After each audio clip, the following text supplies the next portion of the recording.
Hello everyone, welcome to Sports Charcha. Today I have with me Deepika Vasudevan. She is a professional sports nutritionist and very experienced, done a lot of work with Sai, with athletes one-on-one, and she believes in one-on-one coaching. Welcome, Deepika. Can you just help our audience to get a gist about you? Yeah, thank you, Sagar. So it's been about 7 years since I started practicing as a nutritionist, and I've worked with few celebrities and national level athletes. And in the 7 years, I've learned more about what sports nutritionist actually does, more to do with not just what we have studied. When we are into the field, every day is a new learning, and have understood so much about sport when I'm there in the field. So it's been, this last 7 years has been really a great learning curve for me, and I'm proud to be here today. So I've done my sports nutrition from International Olympics Committee, and it's been about 3 years now as I'm working full-fledged sports nutritionist, as well as for female athletes specifically, because they have more need for a nutritionist in their early years itself, so that at any point of time they do not stop or quit sports because of some health issues concerning with their rehabilitation or healing. So yeah.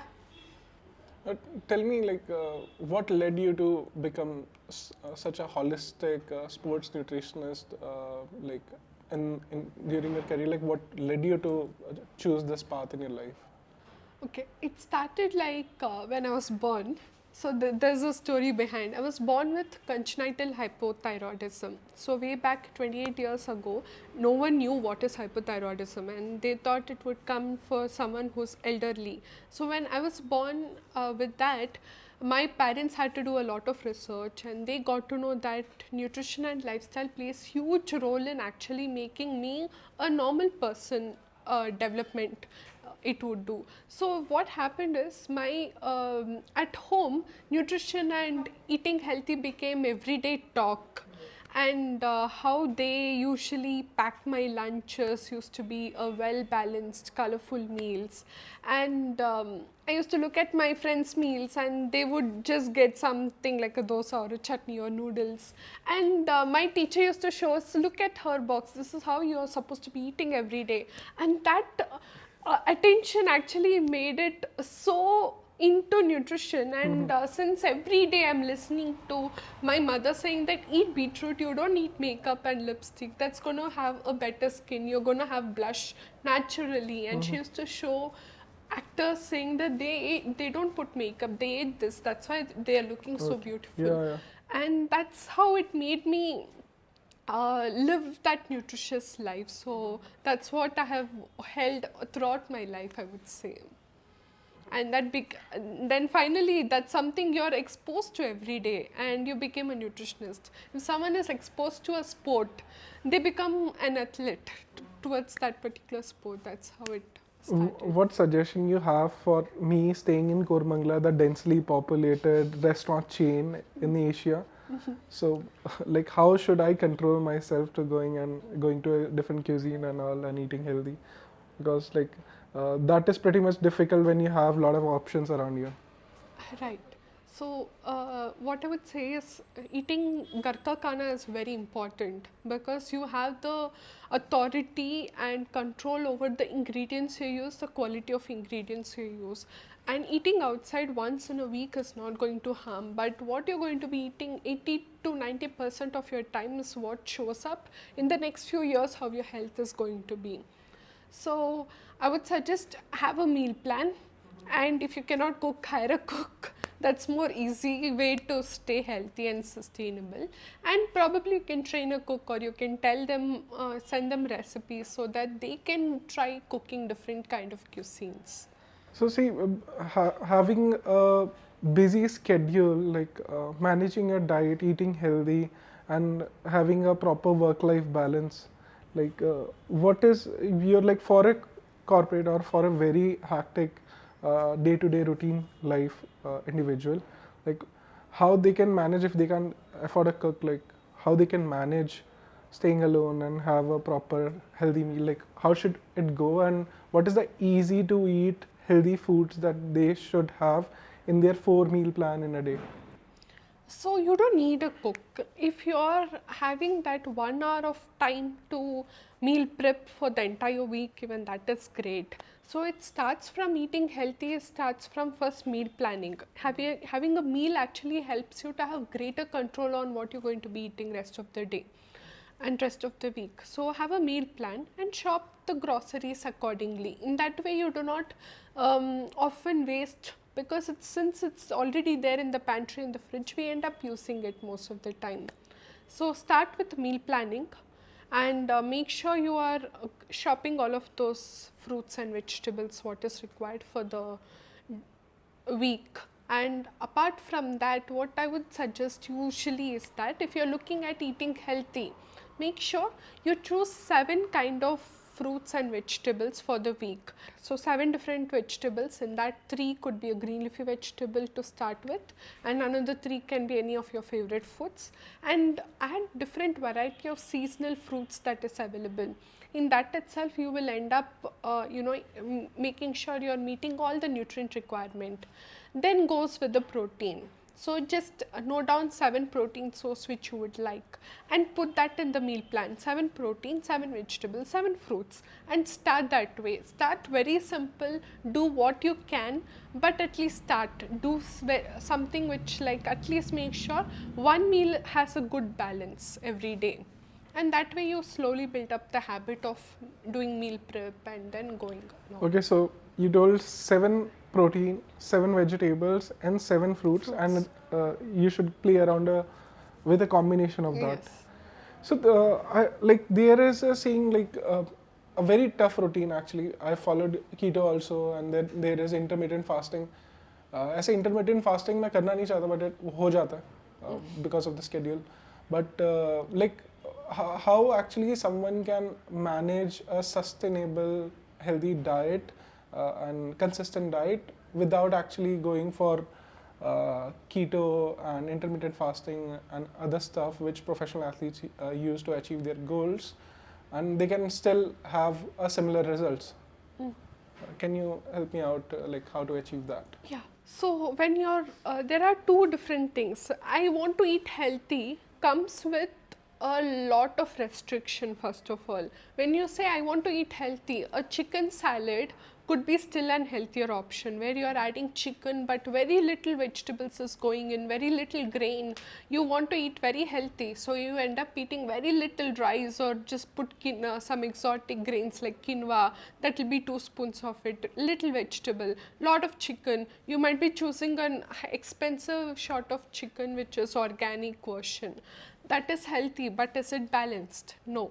That will end up with a restrictive eating. So what happens is, you're not going to get energy eating a chicken salad, and you will end up with more cravings throughout the day, and that diet or healthy eating notion will go away, because you'll be like, this doesn't fit my schedule.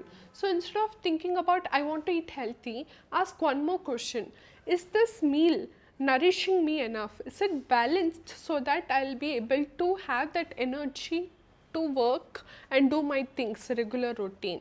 So having a balanced meal is more important, and not just thinking about is it healthy. So you ask 2 questions. Is it a balanced meal? Does it have enough carbs to give me energy? Does it have a cup of vegetables to make sure that all my nutrients are met? Does it have a protein source to keep my energy sustainable and going for a longer time? So if these question is fulfilled, it's a way to start eating healthy in a sustainable way. And if it's a balanced meal, you end up definitely getting a good result, and better than doing a keto diet or an intermittent fasting. Got it. What are your thoughts on supplements, and like they're saying like they use case and all? Is it right to have like supplements like whey, creatine, glucosamine, or some tablets and all for covering your micronutrients, microvitamins requirement? Like, how is it? So right now supplements is being marketed in and out, and a common person also always buys up a multivitamin pill and they keep popping because it's easier, right, than having a cup of vegetables, fruits and all that. So what they have to also remember is, until and unless a supplement is suggested by a healthcare professional, looking at your lab reports that there is a deficiency, looking at the symptoms, you cannot do any over the counter supplement where it could be a multivitamin, it could be a whey protein also, or it could be any plant protein also, because right now we are seeing so much of marketing around plant protein and they say it's much better, right? So a healthcare professional should be suggesting a supplement, especially if someone is popping multivitamins every day. That's equal to having a tequila shot every day. That's the effect you give to your liver. It's been proven that multivitamins are not really absorbed by the body, and rather you're giving overwork for your liver to detox it. The amount of toxins you put in the form of multivitamins, because of the filler, the color and so much of chemicals, they are not nutrients, direct nutrients, what a whole food can offer. That is the same work what a liver has to process when you have a single tequila shot every day. So if a person is just popping that, they have to think twice the next time. What are your thoughts on Ayurvedic medicines like Giloy, Ashwagandha, Gokshura, Shilajit, terrestrial tribulus, all that? So that has to come from a right brand. It has to be sure, because a lot of time these Ayurvedic supplements are not FSSAI Recognized, yeah. thing. So what happens is they add a lot of fillers and we don't even know how clean the product is. So meet a professional Ayurvedic doctor and get supplements only if it's needed, and they have to give you the right prescription for it. And do not go with the over the counter. See, Kasinia kombucha or Shilajit, it's all gaining so much popularity, and Ashwagandha has been given as a over the counter drug, right? You can find Ashwagandha online everywhere, but is it really rightly processed? Is the dosage well for you? Is it really going to show you any impact? All of these matters. And for a lot of cases, if a woman is taking ashwagandha and they have some hormonal imbalance like estrogen dominance, they end up screwing their hormones more and not helping it. What are your recommendation on the supplement recommendation to athletes? Like, what are the brands that you are picking up to recommend them? So I look at whether they are able to tolerate whey protein well. We give them samplers to see. We go with always the optimum nutrition as a gold standard. We do not do that anything with local brands especially. And apart from that, if someone is having a lactose intolerance or during the recovery mode, we give a tweak, because we don't continue whey protein throughout the period. So they need that muscle adaptation. So when we do a tweak, we move to some clean plant protein base. Okay. Okay. Which brand you are choosing in? So I don't want to name the brand, but however, we saw a very good result with Cosmix. Okay. And the ingredients are very clear. They don't have chemicals and added things. So Cosmix and few of my athletes really like the flavor of it. Frankly, I don't like the flavor of plant proteins because it's chalky and powdery aftertaste. This was pretty good. Yuvraj Singh started their brand UV Fit as a plant protein brand. Yeah, they are also picking up athletes. They are doing a lot of barter deals with athletes. Barter plus monetary also. Like we have provided plant protein. And one thing, like we manage a few weightlifter players, and there are very few brands that they are like they are allowed to take as a supplement brand. What are the prominent brands that are been given to these athletes, like weightlifters, powerlifters, or javelin athletic players and all? Like that's why we do only optimum nutrition, because and also that needs to be sourced directly from US. If you're buying something through these Flipkart or Amazon, right, a lot of times we don't know whether it's a genuine brand, and the major thing is doping is the issue if they are into a competitive athlete. So that's why we directly contact the brands and get the protein sourced directly from the brands and not from thing, because doping is something which is very common. These people, athletes, are taking supplements thinking it's going to help, but they don't know what are the substance in it, and if they do a dope test, a few of the athletes got rejected and they are banned for a year or two for just having protein supplement that was having some additives without their knowledge. So that's why directly contacting a brand would be much more helpful. So, like there are few, I think, in sports, like you have worked with IOC also, you have worked with Sports Authority of India. What are the supplements and the performance inhibitors and performance boosters, like medicine and all, that are allowed by the IOC and all, that doesn't count on the anti-doping, NADA, WADA rule? So My Protein is one of the brand, and Optimum Nutrition, and from IOC or from SAI, they directly source it and they test before giving it to athletes. And apart from that, performance space, frankly in India, no, it's very good way of practice compared to what I have noticed in US and UK.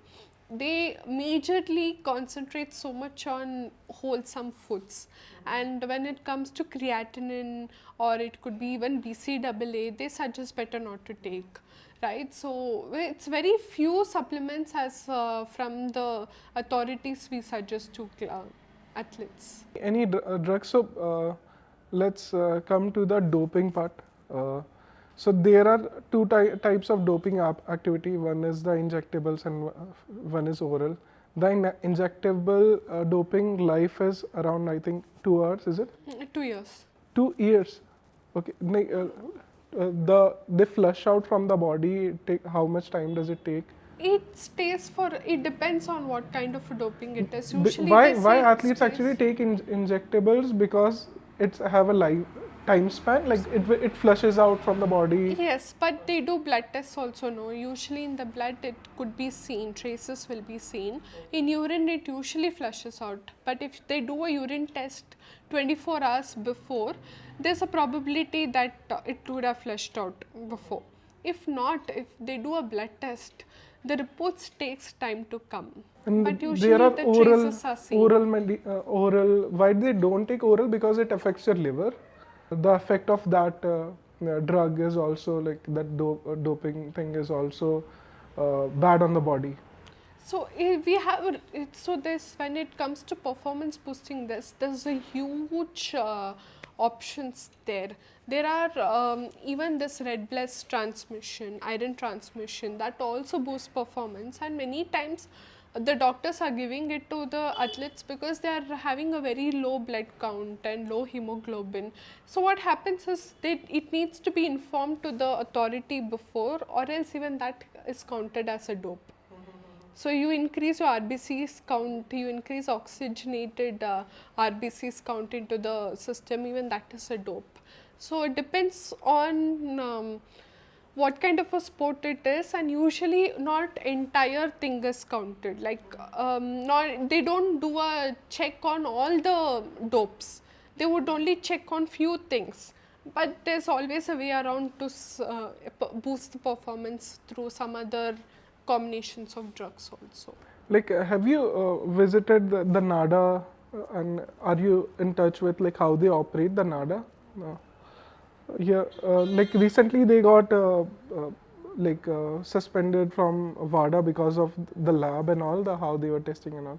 But I think now it's pretty much good because of the after the suspension they have leveled it up.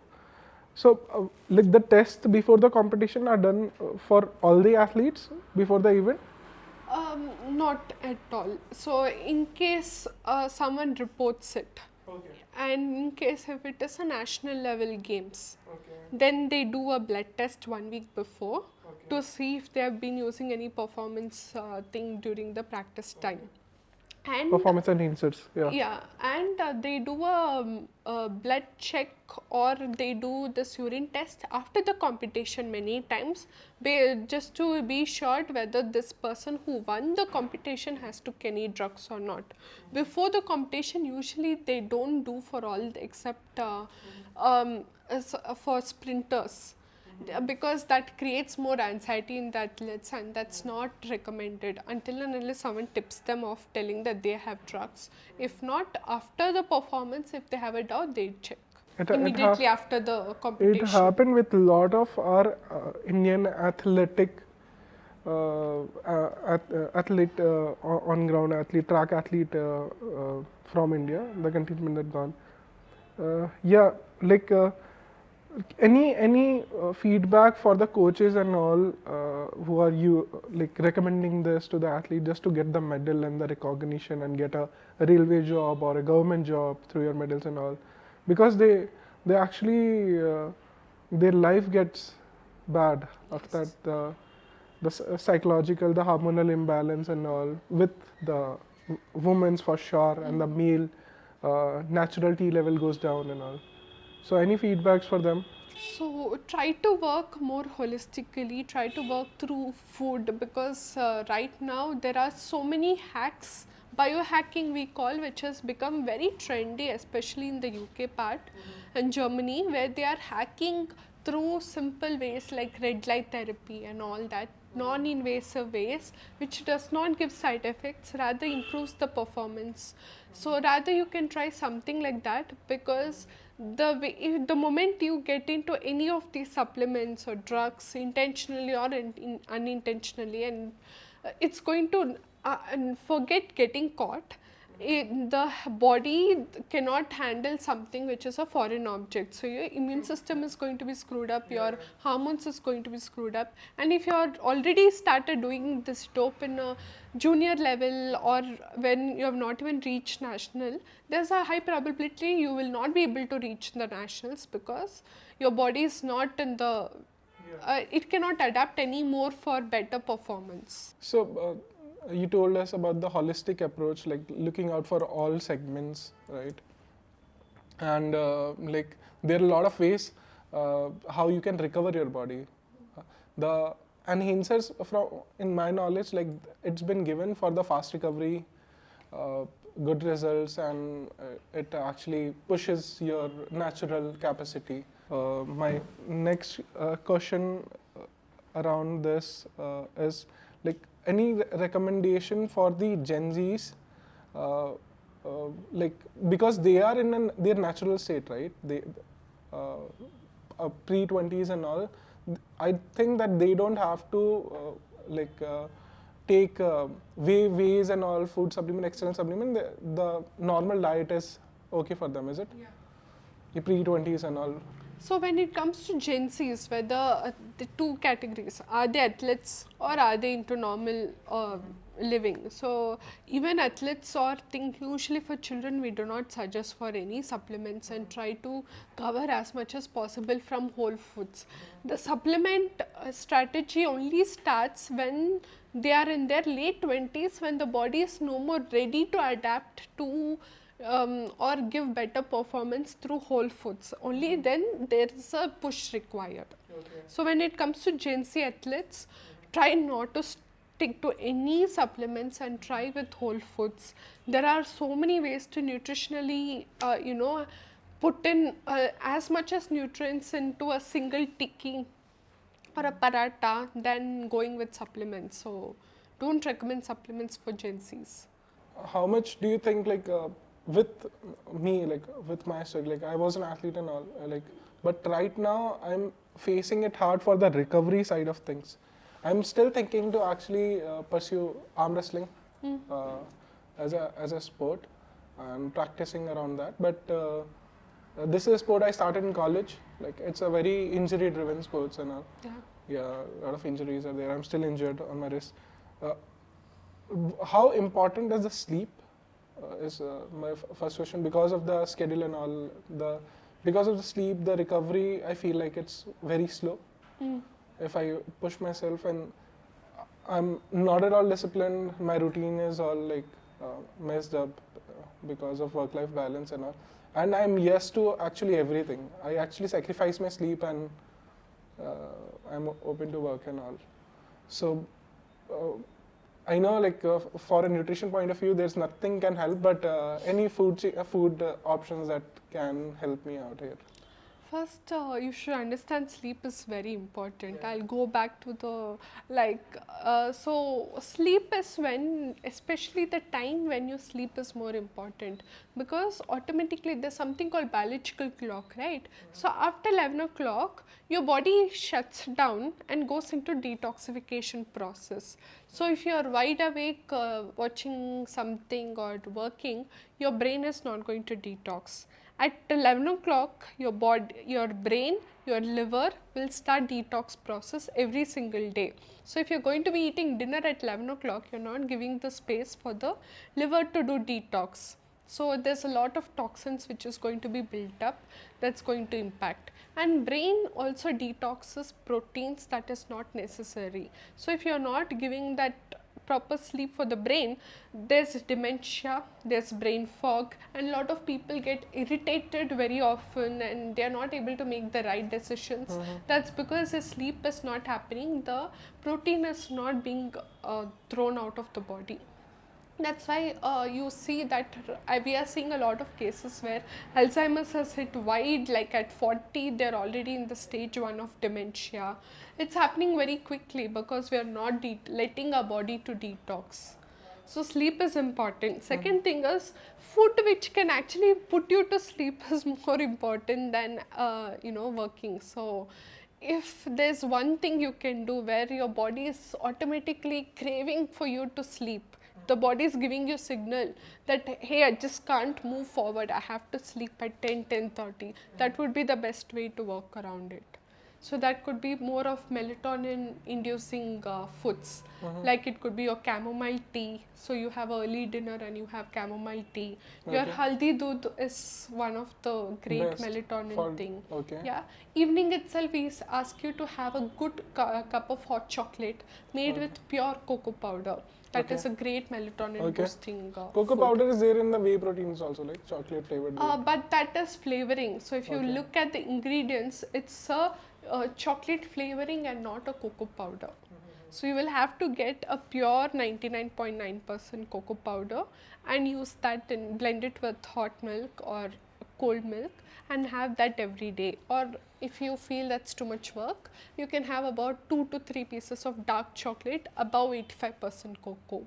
Those are all slowly will start making you feel sleepy sooner. So automatically when the body is like, I'm done for the day, then you automatically will sleep.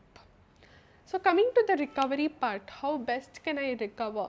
You need to go back and see, are you eating enough these micronutrients like zinc, selenium and magnesium? They are very vital alongside your B vitamins for recovery to happen.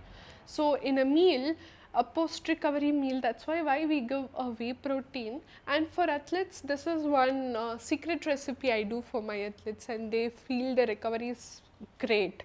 That is whey protein, 3/4 scoop of it and 1 teaspoon of cocoa powder. They blend with milk and not water. They blend it nicely and they have it immediately post the meal. And then the next meal will have, so after the recovery, they'll have 3 to 4 Brazil nuts. So that pretty much gives magnesium, zinc and selenium, which is crucial. Then the meal after that shake would be a carb-rich meal with protein like a chicken or tofu, paneer, some high biological value thing. So that can be a meal that will give you a great recovery process and you need to rest. So if you're going to be working or doing something else and not sleeping, then we would suggest that you take a power nap or physically let your body rest. So my question is, like, when you deal with different sorts of athletes with different goals, like one can be an archer or a shooter or a weightlifter or a sprinter or a swimmer, like they have different bodily requirements, right? But every sport involves mind and body coordination, and the response of the body should be good as you want, and that's where the nutrition plays a great role. So what is your recommendation to them on different bodily requirements, carbs loading, carbs cutting, protein and all, vitamins and all. Like what is the differentiation in these segments? We need to see whether they're an endurance athlete or they're more of skill-based athlete. And when it comes to cricket, it's a mix of both. So, are they going to? What kind of a competition they're going in, and how much time is the practice? Those are very important. What is? Are this person doing multiple sports is also important, because we've seen a lot of cricketers who are playing football as well, who are into one of the skill sport like chess or archery. So what is that, how their lifestyle is, everything is so important, because if I have 3 athletes, all 3 of them are footballers, their body shape might be different. Are they into the position is important, and are they doing anything else? So it's so different. So there's no generalized rule. So if it's an endurance, we have some bracket rule. If it is a skill based, we have some bracket rule. So what are your suggestions for athletes to stay motivated to achieve their fitness goals and achieve their do good in their fitness journey, even when they have some issues, like for girls, like you have PCOD, like it's diagnosed on the later stage, like how they can actually, there are 2 versions, how they should take care of that. And for athletes who have some kinds of restriction which is stopping on their performance, and like how they can stay motivated throughout. I'll answer the second question. So if you have hit a plateau, or if you are going through an injury period, you will not see physical gains immediately. It's more to do with inner strength. So if someone has hit a plateau, what is that motivation you give is that first they have to understand, no, in spite of them doing all that work, there is something happening inside. It could be probably building their strength, building their bone density, or building the inner endurance, vitality. So if you're consistent with workout, no matter whether you hit a plateau or whether you're in a recovery phase, inside there's a lot of body changes which happens, and outside probably you will not be able to see. So you have to keep continuing that. And with women, especially girls who have to start their nutrition journey, it's very important to start early, because we see a lot of women quit by the 20s and in their early 20s because they do not have the strength to endure anymore. The same practice, the same schedule, they do not have that ability to continue that because of the willpower, because the energy levels are lacking. They end up feeling kind of out of shape, or they feel they are having a lot of issues with their menstrual cycle. So starting early is important. And what happens with girls is that the quantity which they eat during their childhood should double when the moment they hit the their menstruation cycle. That does not happen, and that is why they end up having issues like PCOS, PCOD. Whether you're an athlete or not an athlete, the moment you hit your menstrual cycle, 12, 13, 14 years away, you have to increase the appetite, you have to increase the quantity. Doesn't mean you keep snacking the rest of the time. The meals should be so nutritious so that you have that energy to keep going. Right now, I'm pretty much having a lot of Gen Zs and millennials coming with so many health issues. Especially the first thing they say, I wake up with body pain, I wake up with very low energy, I feel tired throughout the day, I don't know, and night I'm super active, my mind is so active. That's not because of the lifestyle, it's not the way they have evolved, it's not an evolution, it's the way they have started their day, and it's how much they're eating. So how you yourself stay motivated and committed to yourself, your fitness goals and journey? I keep track. So I make a note in the morning that this is my goal, and in the end of the day I go look back what I have wrote. Is this my goal? When you write, you pretty much follow it. When you have a plan, when you have a schedule, you pretty much follow it, and that is what has helped me throughout the last so many years. As and when my, there's so much life changes which keeps happening, but my goals are consistent, and the way I work on it is because you have made a plan in the morning, and have you achieved it at the end of the day, and you go back and see next day morning you make a plan, have you achieved it at the end of the day. How you are like uh, any reminders or calendars that you have set, Google Calendar or something, an app you are using to actually make that sure? I'm more of the journaling person, Okay. because a notification, even if it comes, I just cancel, Yeah, clear yeah. out everything. It's true, because nothing of works my on that. number. Yeah. Yeah, so I have pretty much write in the morning, and that's helped me greatly because that's how I've been used to over the years. Next, we have a rapid fire round with you. It's truth or lie. You have to just say true, false. And you have very less time to answer all of them. Okay. Okay. So, are you ready? Yeah. Yeah, cool. So, spot reduction is possible. You can target fat loss in specific areas. False. Carbs are bad for you. No. They are essentially. Carbs are savior for you. Yeah. Pushing yourself to the point of extreme discomfort is the only way to win. No, not at all. Okay. Optimal nutrition comes from whole, unprocessed foods. Very much right. Okay. Spicy food can boost metabolism. Yes. Okay. Dark chocolate is not just a chocolate, it has health perks. Yes, if it is dark chocolate, more than 80% cocoa has huge health benefits. Okay. 3 things you do every morning when you wake up.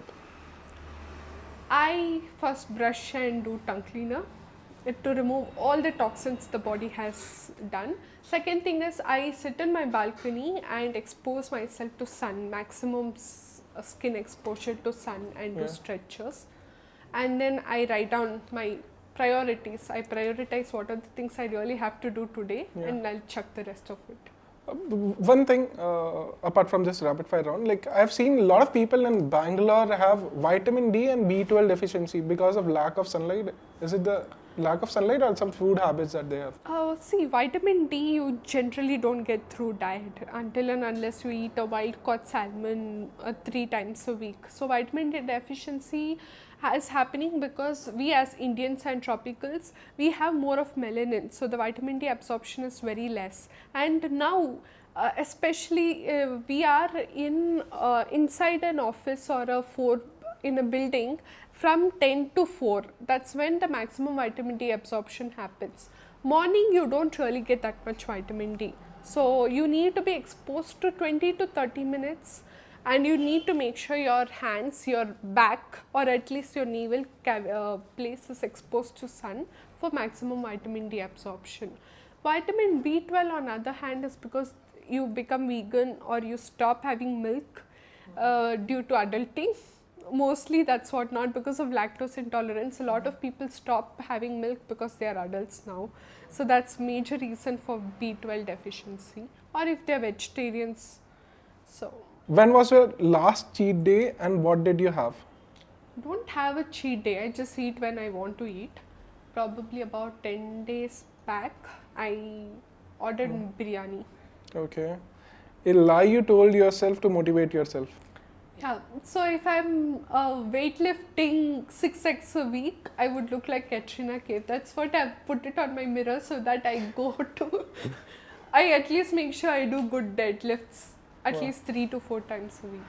Wow, that's too It's much. a lie, I know it's too much, but that's the only way that I hit the gym every day. What is your guilty pleasure? Staying up late and watching TV. Okay. A habit you see yourself nurturing in short-term future? I'm doing more of breathing techniques. I'm learning more on that to improve my lung capacity while I run and swim. Okay. It helps, like it pushes you in a deep meditative state, is it? Like deep breathing? No, more of actually breathing techniques I'm learning from coach. So because I always had that issue while running for longer than 10K that I'm not able to handle my breathing well, and even swimming requires a lot of breathing work. So that's what I'm learning now. Okay. Words of health, wisdom you would pass on to your children. Always listen to your body, because your body is the best thing guide to tell you when to sleep, when to eat, and if you're not eating well, if you're screwing up your life, it's going to give clear symptoms. So if you just listen to the body and work around it, that's enough for you to handle everything, including stress. That's true. That's completely true. And one thing like we see with men's with hair loss starting, and because of the not because of how we manage it, how we do shampoo or not, and it's more of the inside body. What you find. So I know different body kinds, different like one common things for men's for the hair loss, like it is biological also, your T levels, and there are tests that need to be done. Any test recommendation that you have for hair loss? Yeah, you will have to check for your overall how much protein you're taking. Okay. So, and you will have to check for folic acid, Okay. whether you have biotin deficiency, iron deficiency, and apart from that, thyroid. Oh. So before there was that thing that only women used to have thyroid. It's not like that now. 1 in 5 men have thyroid at Okay. irrespective any age. A teenager boy has thyroid, and so you have to do thyroid tests. The 5 tests are. These are the 5 crucial steps tests needed. Along with it, see whether you're eating enough protein throughout the day. I see a lot of guys finish that 1 scoop of protein and they eat whatever is available, right? Coffee, bun, tea, all of that. That doesn't work. You need to make sure you're eating a minimum 20 grams protein in each meal. And if you're a person weighing 70 kg, you need minimum 70 grams protein for maintenance. So if you're doing below, definitely hair is going to be at stake. Thank you, Deepika, for being as a guest and sharing the knowledge about sports nutrition, what's going on in the industry, and all. And it was very insightful. And I'd love to actually discuss more and stay in touch with you and help out the athletes that we have partnered with to connect with you. Thank you for coming in a very short notice, and it was a very good session. Thanks. That's all for Sports Charcha for this session. If you have any questions, you can just comment and let us know. Like we'll let Deepika to answer your queries through our content and all.